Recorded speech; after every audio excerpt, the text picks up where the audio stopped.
Live from the National News Studio, Sri Lanka.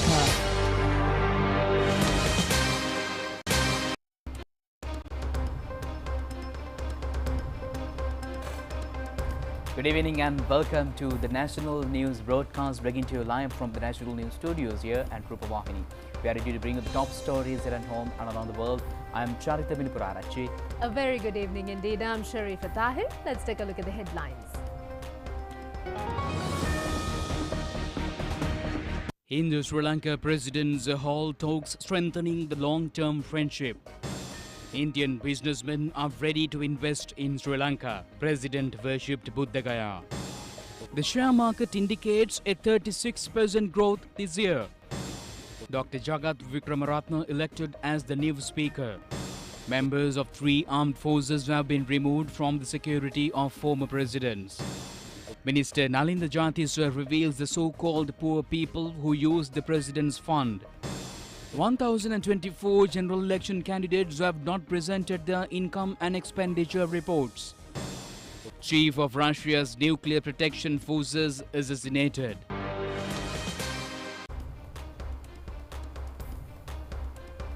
On to those and other stories in detail now, and starting off with the top local story. A meeting between President Anura Kumara Dissanayake and Indian President Draupadi Murmu took place yesterday at the Rashtrapati Bhavan in New Delhi. During the meeting, both leaders exchanged views on strengthening the long-standing Indo-Lanka friendship as well as regional security. President Anura Kumara Dissanayake was warmly welcomed by Indian President Draupadi Murmu on his arrival at the Rashtrapati Bhavan. Diplomats of the two countries were also introduced at this occasion. During the meeting, both leaders exchanged views on strengthening the long-standing Indo-Lanka friendship as well as regional security. The Indian president said that both Sri Lanka and India act mutually to carry forward historic cooperation. The two countries share many similarities in cultural and civilization aspects. The Indian president also stated that Sri Lankan president has well realized the importance of maintaining long-term relationship between the two states. This tour will further strengthen the relations between the two countries for the well-being of the people of both countries.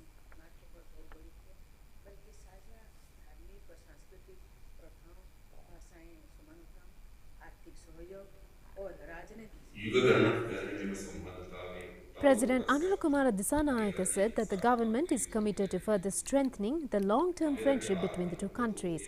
He said that the journey of economic growth and stability of Sri Lanka, India has extended very confidential support as a permanent and close friend and partner. He added that Sri Lanka strongly value the unswaying cooperation extended by India at the most needed instances. He further said that to further enhance the economic relations between India and Sri Lanka, developing individual-to-individual relations and uplifting regional and global cooperation are very much important. He also said that both Sri Lanka and India have a vital role to play in assuring peace, stability, security and sustainable development in the Indian Ocean region. President Dissanayake said that Sri Lanka hopes to maintain a more wider cooperation with India as a leading country of Global South. The President said that he wishes this evening may become an evening that marks the stable friendship between the two countries in achieving peace and progress.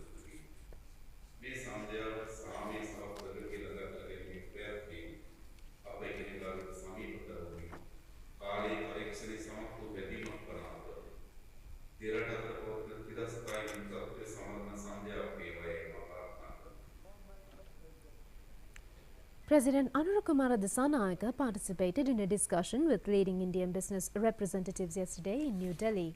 This discussion, organized by the Confederation of Indian Industry, brought together some of India's most prominent entrepreneurs. President Dissanayake highlighted the investor-friendly environment in Sri Lanka and invited Indian entrepreneurs to explore investment opportunities in the country. The discussion, aimed at strengthening investment and trade relations between the two nations, focused on key areas such as the digital economy, tourism, renewable energy and information technology. The conversation also emphasized expanding investment opportunities in Sri Lanka by leveraging trade between the two countries. During the meeting, Indian business leaders expressed their willingness to invest in Sri Lanka, and the Sri Lankan government pledged to provide necessary investment facilitation. Minister of Labour and Deputy Minister of Economic Development, Professor Anil Jayantha Fernando, Minister of Foreign Affairs, Foreign Employment and Tourism, Vijitha Herath, and several others were present. In conclusion, the three-day official tour, President Anura Kumara Dissanayake worshipped the Buddha Gaya temple. While he was visiting the Mahabodhi temple, Indian people extended their warm congratulations to the Sri Lankan leader. The president received blessings after worshipping the temple erected at the holy place where Prince Siddhartha became enlightened and the Sri Mahabodhi tree. General Secretary of the Indian Mahabodhi Company, Venerable Palawatha Sivali Thera, and Chief Incumbent of the Saranath Buddhist Centre, Venerable Ratmalwala Suindananda Thera, invoked blessings to the President. In the meantime, the all-share price index of the Colombo Stock Exchange has set another record today, exceeding the previous highest mark. This is the second time within a week that ASPI crossed the mark of highest value. The all-share price index exceeded 14,500 mark at the end of today's trading. It gained 295 points to reach that mark. The total turnover was 8.27 billion rupees.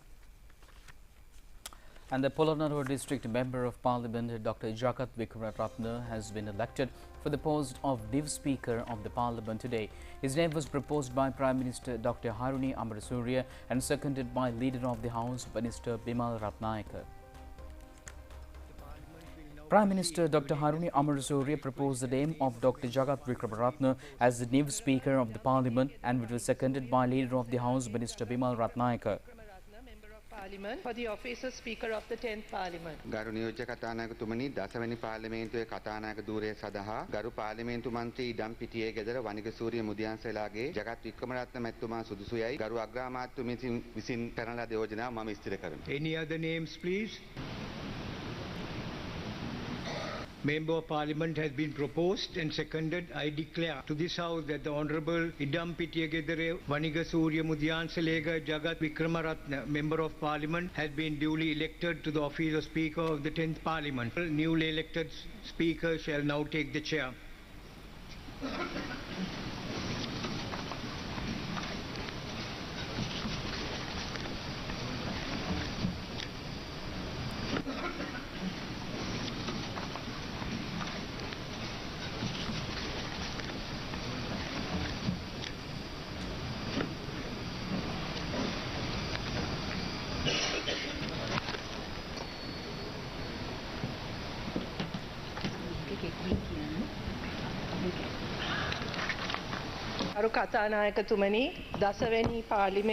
Prime Minister Dr. Haruni Amarasurya congratulated the new Speaker on his appointment and added that he has been representing politics of his district with a lot of experience. The Premier added that considering all the aspects of the Speaker is extremely trustworthy and widely qualified for the post. She added that there is expectation that the new Speaker would maintain the supremacy and credibility of the Parliament. She also said that the present government shall keep the promise of being responsible to the Parliament. The Prime Minister said that it is hoped that the new Speaker would be exemplary in carrying out the duties of the Parliament.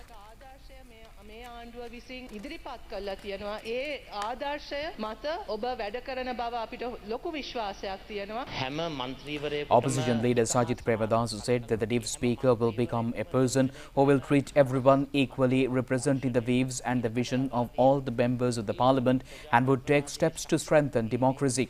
He added that what is needed is a stable country which will safeguard the three main pillars of democracy.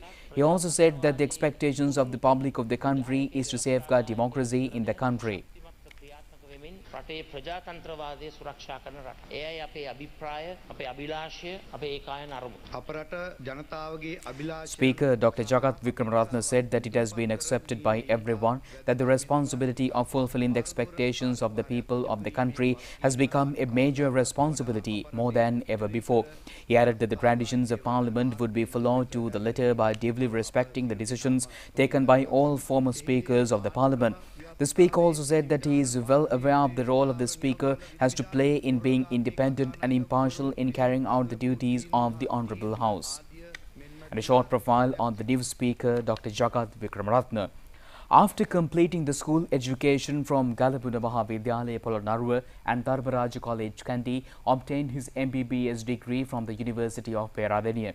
Later on, he received the degree in medical administration from the University of Colombo. Dr. Vikramaratne is an experienced medical officer who had participated in training courses and programs in his field of expertise both in Sri Lanka and abroad.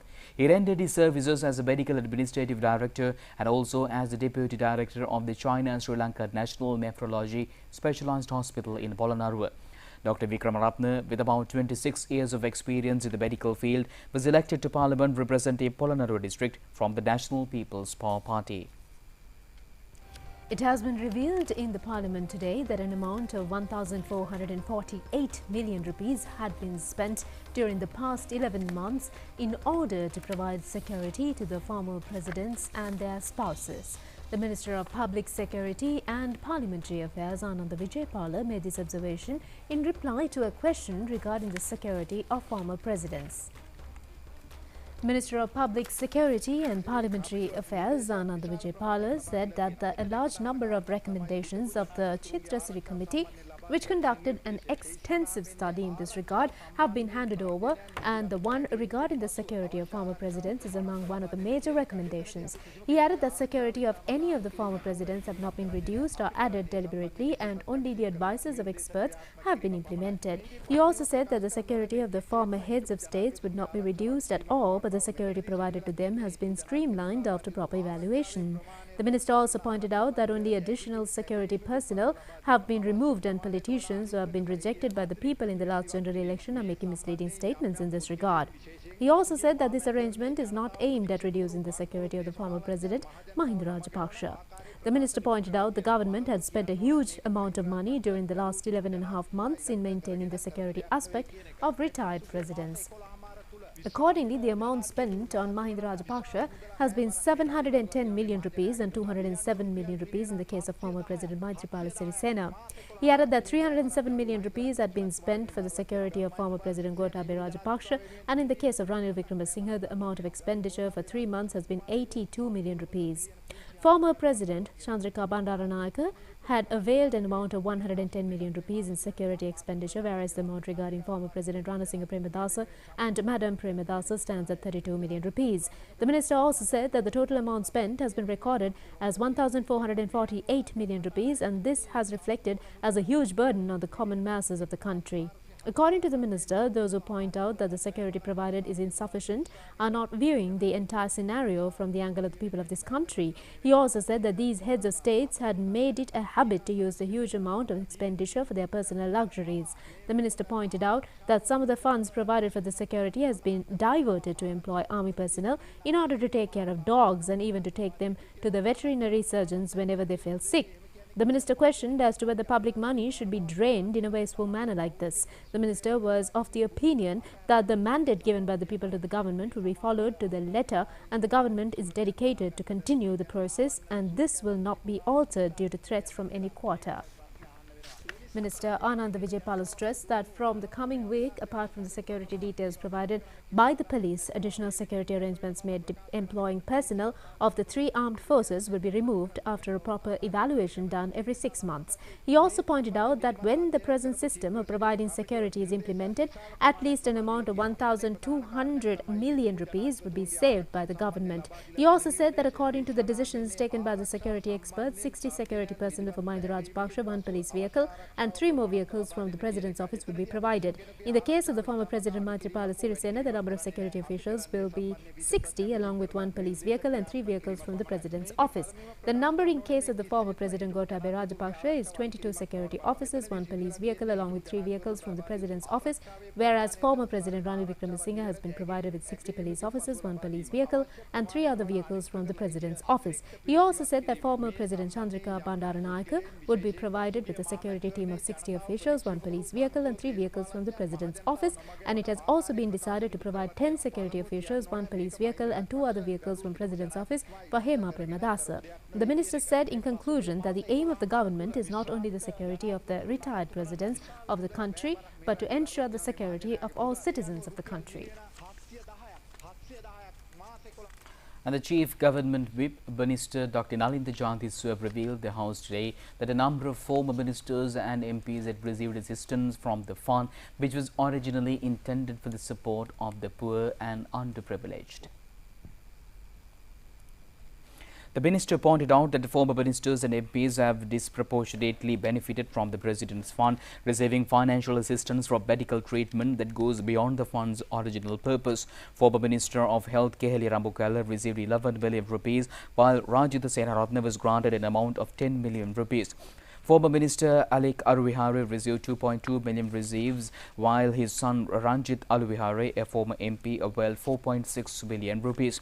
The fund also released 30 million rupees to the former Prime Minister D.M. Jayaratne. Former MP Ranjit Soiza received 18 million rupees, whereas former Speaker Joseph Michael Pereira was given an amount of 2.7 million rupees. John Amaratunga received 4 million rupees and former MP Vimalavira Dissanayake was provided with 3 million rupees. Vidura Vikramanayake was also granted 1.5 million rupees. In addition, the minister stated that Manoj Sirisena, Dayasiri Jayasekara, P. Harrison, P. Dayaratne, former Chief Minister of the Western Province Isura Deva Pereira and P.L. Nishant De Silva have also received assistance from the fund in recent years. He further pointed out that the President's fund has been chaired by former Presidents Mahinda Rajapaksa, Maithripala Sirisena and Ranil Wickremesinghe in accordance with the President's Fund Act. And the Deputy Speaker Rizvi Salih, addressing the Parliament, said that he is not a specialist doctor and never used the title in his official documentation. He made these statements in response to what he said was malicious allegations, claiming that he falsely referred to himself as a specialist physician. The base hospitals mainly that lacked these specialities.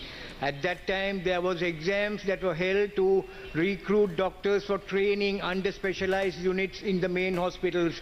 There were diploma in child health, there was a diploma in ophthalmology, and there were diploma in laryngo-otorhinology, and even anesthetists were trained and awarded diploma so that they can go and manage base hospitals where such specialities lacked and such consultants were not available. Likewise, I was selected after a competitive exam in the health ministry and trained as a DLO surgeon to go and manage. My last appointment in the government health sector was ENT surgeon in Norelia.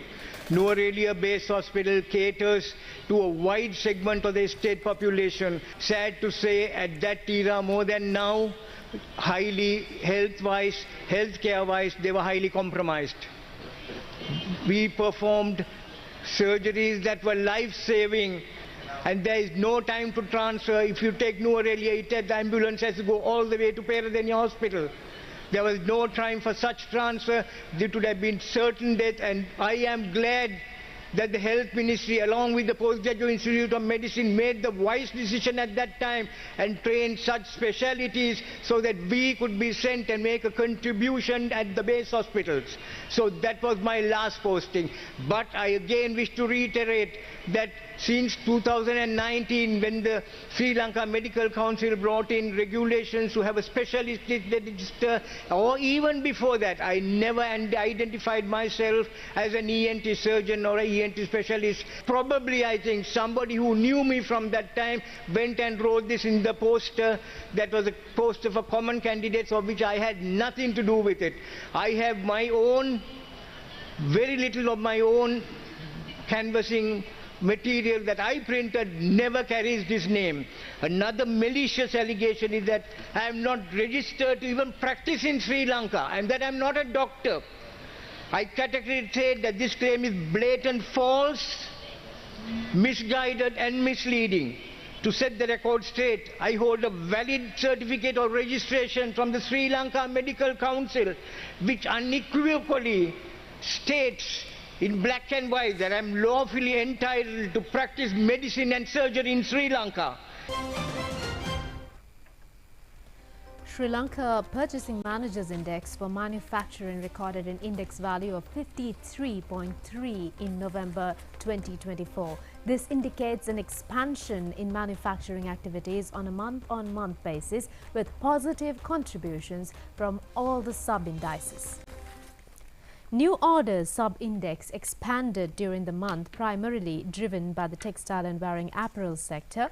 Further, the expansion in production sub-index was mainly attributable to the food and beverages sector. Moreover, employment and stock purchases sub-indices remained expanded during the month, aligning with the new orders and production sub-indices. Meanwhile, suppliers' delivery time remained lengthened during the month.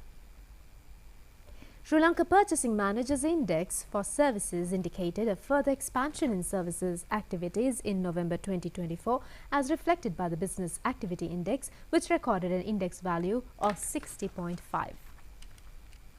And according to Sri Lanka Customs, 9,500 metric tons of rice have been imported by now. The government permitted the import of rice from the 4th of this month, and the duration will be ending on the 20th. Media spokesman of the Sri Lanka Customs, Sivali Araguda, said that large amount than the first 6 days has been received during the past 2 to 3 days. He said that since the government permitted to import of rice, a total amount of 9,500 metric tons of rice have been received by today. Out of this stock, 3,300 metric tons are Kakul rice and 6,200 metric tons are Nadu variety of rice. Minister Dr. Nalinda Jathisa says that the government's aim is to establish a modernized broadcasting service with quality during the next century. The minister stated this while participating at a ceremony held in the Sri Lanka Broadcasting Corporation premises yesterday to mark the 99th anniversary of SLBC. The Sri Lanka Broadcasting Corporation, which was initiated in 1925, completed 99 years yesterday. A ceremony titled National Radio before its centenary was held at the Kumaratunga studio.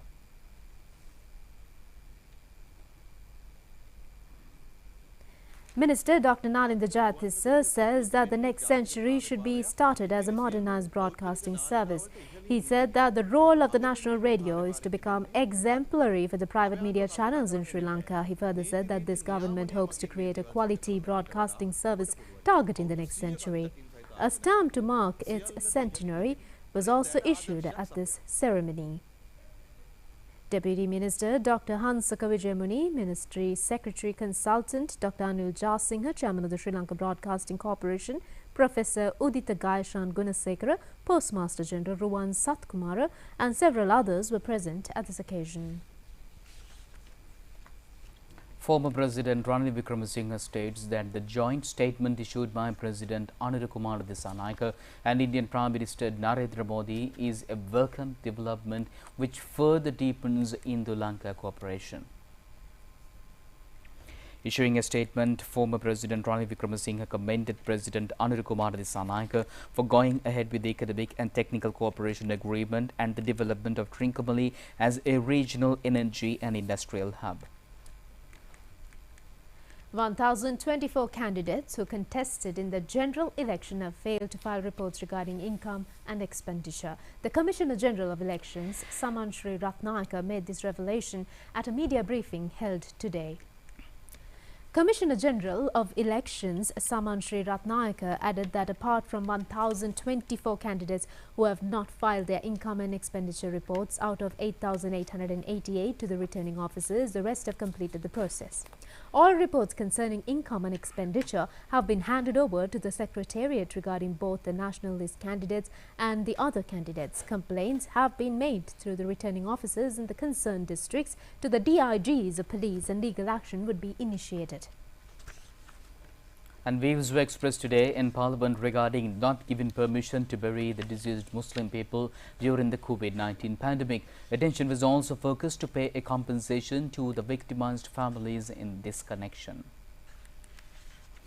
Opposition leader Sajid Premadasu said that they admits that their move is very cruel and degrading act. He said that the present government is not responsible for this matter.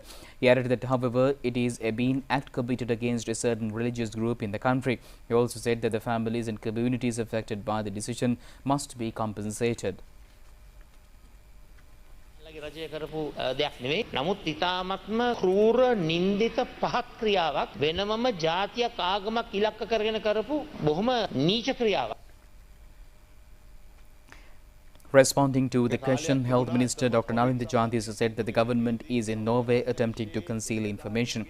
He said that this is not an issue of concealing information, it is about medical ethics. He added that under the RTI, divulging patient details is not permissible and the government has no right to withhold this information. The minister said that the people are well aware that then the government made cabinet decisions that were not based on scientific evidence. Prime Minister Dr. Hari Amarasuri said that the injustice caused to the religious traditions and the people concerned by cremating the dead bodies of COVID victims cannot be justified in whatsoever manner. She said that the decision taken by the previous regime cannot be ignored. She added that there is a very sensitive and highly cruel decision. She further said that this is achieving traditional rituals following a death of a family member. The rest of the family members are able to pacify and ease their sorrow.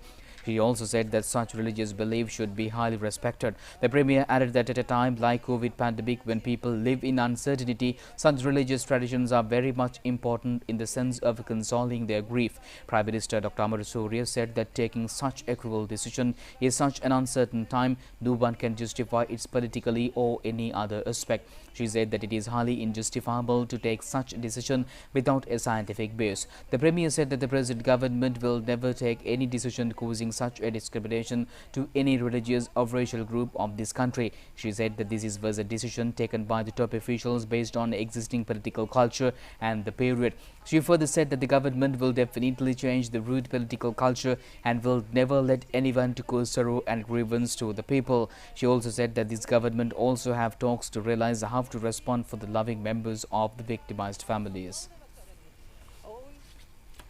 The Prime Minister, Dr. Harini Amarasuri, today presented in Parliament a proposal to provide an amount of 6,000 rupees to the school children for the purpose of their educational equipment from next year.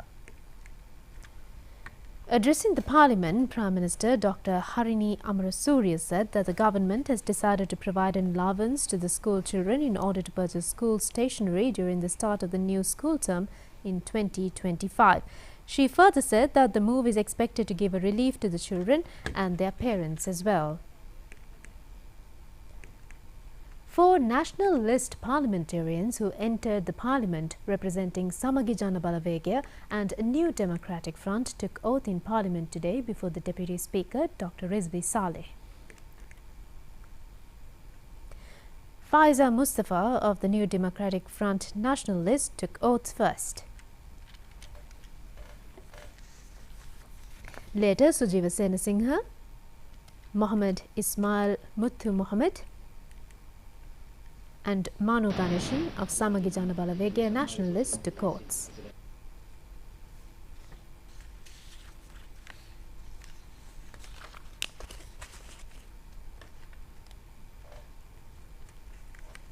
And the government has taken measures to release 27 Sri Lankan migrant workers who are under the custody of human smugglers in Myanmar. The Ministry of Foreign Affairs says that there are 8 females among this crowd. They were rescued from the grip of human smugglers and brought back to the country by UL405 Sri Lankan flight. They were taken back to their native places through a special gate at the airport, and another group of 14 Sri Lankans are reported to be in the human smugglers' grip in Myanmar at prison.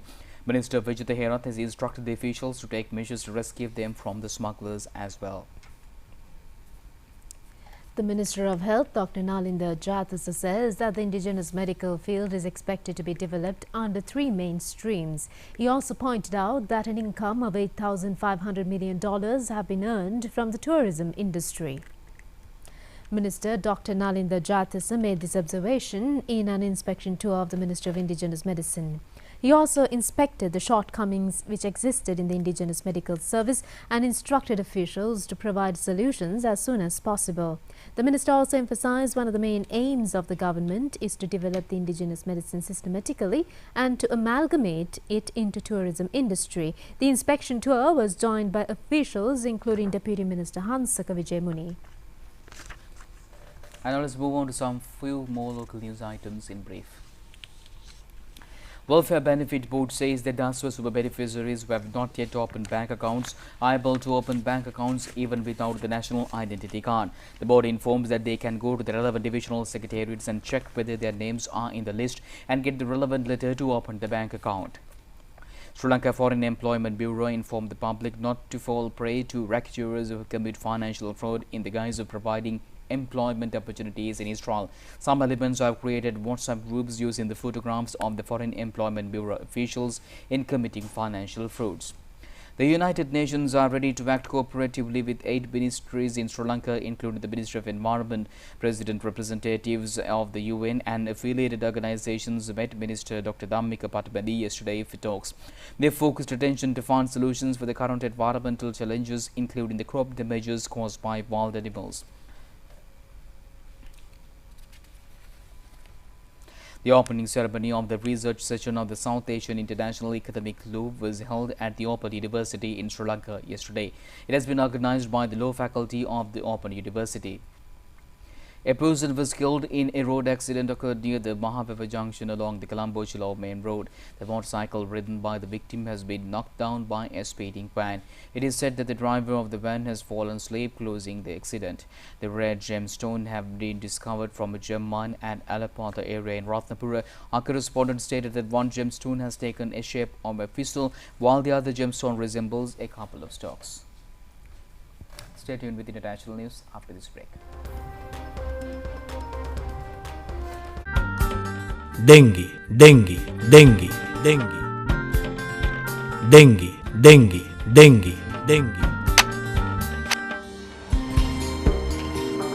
A total commitment by everybody, every day, will help control dengue. A message from the Ministry of Health.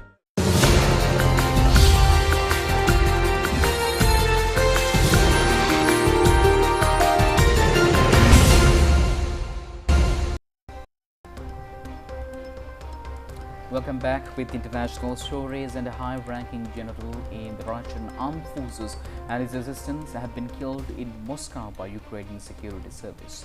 Lieutenant General Igor Kirillov, head of the Nuclear, Biological, Chemical Defense Forces, was outside a residential block when a device hidden in a scooter was detonated remotely. Russia's investigative committee mentioned this. The Ukrainian government has not yet commented on the general's death.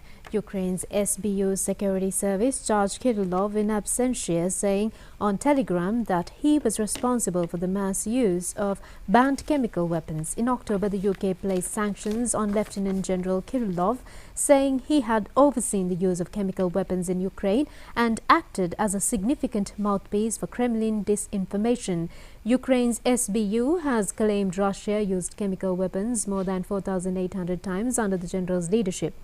Russia's investigative committee said it had opened a criminal case into the murder of 2 servicemen.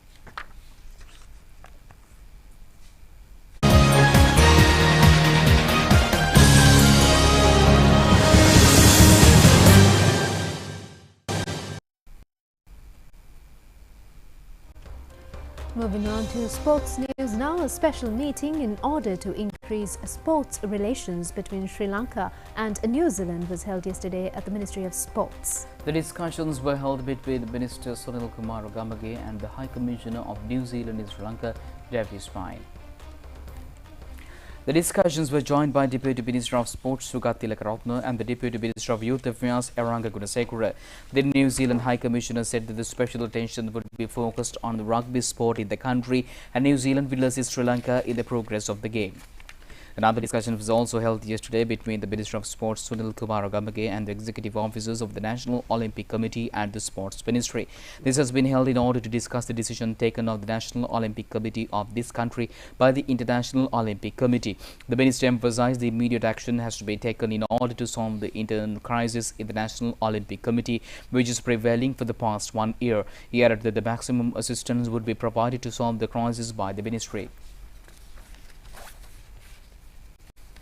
A discussion was held yesterday with the participation of Minister of Sports to assess present situation of cricket in the country. The officials of Sri Lanka Cricket joined the occasion. Extensive talks have been held in areas pertaining to plans to develop facilities required for Sri Lanka Cricket, development of cricket stadiums on a sustainable basis, and the manner in which cricket can be used in order to promote tourism. At the first match of the Lanka T10 League cricket tournament played today, Jaffna Titans recorded a 9-wicket victory against Colombo Jaguars. The match was played at the Palikale International Cricket Stadium. Batting first, Colombo Jaguars scored 99 runs for 8 wickets in 10 overs. Ramesh Mendes not out 28 runs. In bowling, Dunit Velalage claimed 3 wickets for 5 runs. In reply, Jaffna Titans passed the victory target for 1 wicket in 5.4 overs. Kusal Mendes not out 79 runs.